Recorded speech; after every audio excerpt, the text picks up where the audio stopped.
मेरा सादर प्रणाम। मैं अब ज़्यादा तो नहीं कहूँगी, बहुत टाइम हो गया है और आप लोग बहुत देर से सुन ही रहे हैं। तो जैसे हम लोग निबंध लिखते हैं तो लास्ट में क्या लिखते हैं? कंक्लूजन, है ना? उपसंहार, यानी कि हमने जितना भी बात बोला है उसका एक कंक्लूजन है कि जो भी चीजें शुरू होती है वो हमारे परिवार से ही होती है और परिवार का केंद्र बिंदु कहीं ना कहीं हम ही होते हैं, यानी कि हम महिलाएं चाहे तो अपने बच्चे को जो भी चाहे बना सकती हैं, चाहे तो राम बना सकती हैं, चाहे तो रावण बना सकती हैं। ये हमारे घर के संस्कार और हमारे संस्कृति पर निर्भर करता है कि हम उसको राम बनाएं या रावण बनाएं। तो सभी ने कहानी के माध्यम से कहा, ये बहुत अच्छा लगा और आप सभी ने यहाँ पे सुना। ये कार्यक्रम का नाम ही सप्त शक्ति संगम है, जिसका अर्थ है कि 7 प्रकार की शक्तियों का संगम होना, यानी कि वो शक्तियाँ हमारे अंदर निहित है और उसको हमको पहचानना है और आगे लेके जाना है। और ये जो बातें हैं वो हमारे बच्चों से ही शुरू करना है और अपने घर से शुरू करना है।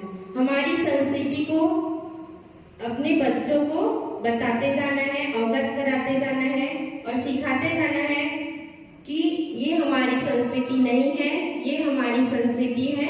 ऐसे करके अपने बच्चों को सिखाना है।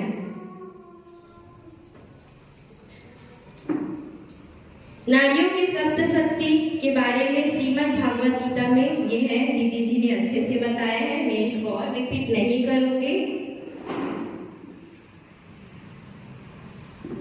कहा जाता है कि किसी देश को यदि बर्बाद करना है तो उस देश की महिलाओं को अशिक्षित कर दो और उस देश की संस्कृति को बर्बाद कर दो, क्योंकि संस्कृति ही क्या होती है? हमारे समाज का दर्पण होता है, यानी कि हम जो अपनी संस्कृति में करते हैं वही हमारे समाज में दिखाई देता है।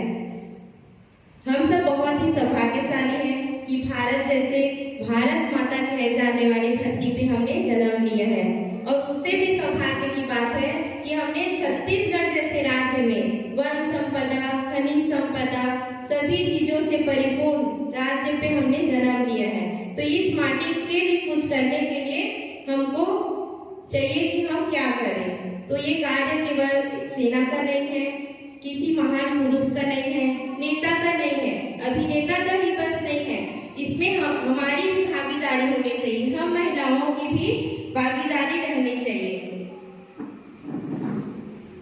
तो हमारे बच्चों से ही हम शुरू करें, बहुत बड़ा